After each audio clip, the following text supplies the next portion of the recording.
In a time of great uncertainty, in a time of change that's taking place around the world, in a time when people are feeling a great deal of anxiety and fear and reservations about the future, at a time when people are going to work and don't know whether or not they will have a job when they get off, and not necessarily because of their performance, but because of what's happening in the economy. At a time when there are challenges, more so than ever before, in personal relationships. When we look at what's happening on the crime level and what's happening with our youth, that many times I'm sure that we've all taken time just to stop and reflect. Many times when we hear what's happening in the news or read the newspapers, where's all of this leading to? What's going on here? And so I think that now more than ever, we must begin to look at what are the things that we can do that would put us on some firm footing in life, that will enable us to do some things and use some powers that we have, that many of us go through life never ever discovering that we have those things going for us. And part of that, I believe, is knowing what it is your life worth. What is it that gives your life a sense of meaning and purpose? Repeat after me, please. When you're hot, you're hot. And when you're not, you're not. Shake somebody's hand on your right and left and say, I'm hot this evening. Look out. Let me tell you something. Y'all out there feeling like y'all about to get happy or something. Look at Oh, I'm so glad to see you. Now, let me tell you what this is symbolic. We set it up just this way. The reason that we are here this evening to talk about Joe versus the volcano. And so what I wanted you to do was to really experience this. Now, what is it when you're near a volcano that's boiling over and about to explode? What is it that you feel that lets you know you are in the area of a volcano? What is it you feel? Oh, I know. You feel heat, right? So you're going to experience this volcano because we have things in our lives, ladies and gentlemen. And because we don't handle them, because we don't deal with those things, they begin to get kind of hot. You know, you've heard the expression, boy, I'm in hot water. Have you ever heard that before? And that means that there's something that you're in, that some dilemma that you've got to handle, something that you've got to deal with. So let's begin to look at this guy called Joe versus the volcano, and let's see what's in it for us. I took the liberty of changing some things to enable them to be symbolic for us. And Tom Hanks plays this role, and for those of you that have not seen the movie, when you say, oh, that guy got lucky, you're telling the universe and you're telling yourself subconsciously that you believe that you are not in control of your circumstances. And guess what? If that's what you believe, you aren't. But when you say, hey, that guy's very fortunate, you know what you're saying? You're saying, I believe in control. I believe that I am in control, and I believe that the consequences of my actions are in my control. And there is a big difference, not just in how you sound, because you sound like an ignorant asshole when you say people are lucky that they have worked their asses off.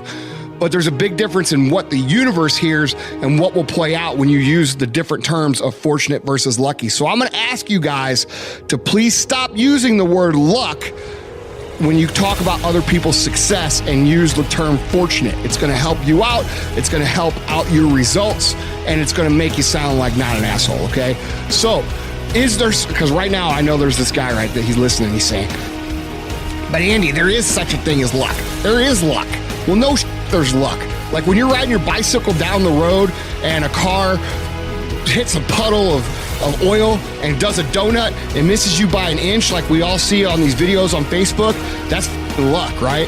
But going to work every day for 20 years and grinding your ass off and then becoming a multimillionaire, that's not luck. All right, that's action and result. That's action and reaction. That's not luck, okay? You weren't there pointing at this dude who has the life that you want. You weren't pointing out how lucky he was when he couldn't pay his bills. You weren't pointing out how lucky he was when he got evicted from his house trying to build this business. How about when he made less than what you made for the first 15 years holding on to his dream? You weren't there saying he was lucky. How about at night when he's crying to his wife about how stressed he is and how hard his life is and how he's going to be homeless if he doesn't pick up the results at work? You weren't there saying, oh, he's lucky. You weren't there when he couldn't take a solid for 5 years saying, oh man, that dude's really lucky, or when his girlfriend left because he's a loser. Or how about when he's working at 2 a.m.? Or how about when he's working on weekends and holidays when you're out celebrating with your family? Where were you? You weren't saying he's lucky, okay? You don't know what lucky is because you don't know the story. So quit using the word luck and start using the word fortunate. It's going to do you a favor. It's going to do you a service in how you think about results. And it's going to make you sound like not such an asshole, because there's nothing more insulting to somebody who grinded their ass off than when someone says he got lucky or you're so lucky. It makes me want to punch you in the eye. All right? Quit using the word luck. Quit believing in luck, because it doesn't exist in terms of action and reaction. And start believing in work. Start believing in fortunate. Start believing in results that come from your actions. And when you do that and you wholeheartedly believe it, guess what? That's what starts to happen. When I get up in the morning, I ask myself, do you want to be depressed today, or do you want to live happy? And I choose to live happy. Understand, if you're going to be happy, you have to be happy on purpose. Happiness is not going to fall on you. We're not going to wake up every morning and think, oh wow, I want to be happy today. No, some mornings we're going to wake up and think, nobody better get in my way. I don't feel like going to work. I don't feel like cleaning the house. I don't feel like driving in this traffic. Some mornings we wake up grouchy. And if we get in agreement with those thoughts and we start dwelling on how we feel, what we don't have, and all of our problems, we may not realize it, but we're choosing to have a lousy day. That's paving the way for defeat, discouragement, mediocrity. I believe it starts with just taking time each morning to appreciate and feel grateful for all the amazing gifts you already have right now around you in your life. You already have an amazing life. Here's the key. When you wake up in the morning, you cannot wait to see what kind of day you're going to have. You have to decide what kind of day you're going to have. In other words, don't wait to see how you feel, what kind of mood your spouse is in, what the traffic's like, and what the stock market's doing. No, right when you get out of bed, you need to make a declaration right then and there. This is going to be a great day.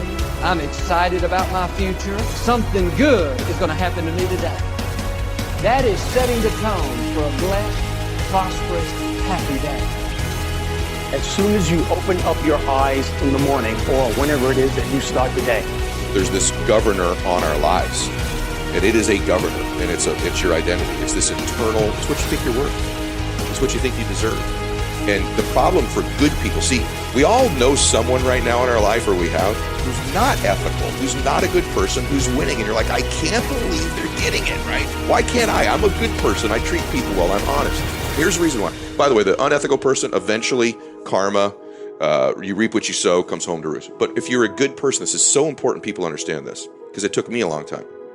A good person in any endeavor will only take from it what they think they deserve, what they think they're worth. In other words, if there was a pizza here, you're a good person. You don't take all 12 pieces. Right. A good person thinks there should be an equitable distribution. Yeah, I'm a little bigger, so I might take 7 or 8. You know, and I would arm wrestle you for it. You would beat me. I don't know about that. You're a moose. But long story short, what is that a good person will not take more from the table of life than they think they're worth or they think they deserve.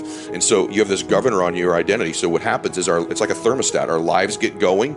We start doing really well. If we're a 75 degreeer, and our life gets to 85 and 90 degrees, unconsciously we go, we don't know we're doing it.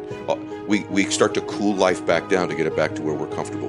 The reverse is also true. When things start to go really bad and you're broke and you're struggling, you find a way to heat your life back up to what you think you're worth and you deserve. So the way we alter our life is, sure, we got to alter our behavior and our relationships and our circumstances, but the only way it's permanent is that we alter that governor, that thermostat, and we start to believe we're worth 85 degrees of life, 95 degrees of life, 110 degrees of life. And there's ways we can alter that. How do we alter it? A couple different ways. One is what you just said, is that you put yourself in circumstances that are demanding of you past what you think your capacity is, and when you succeed at them, you build a new water line.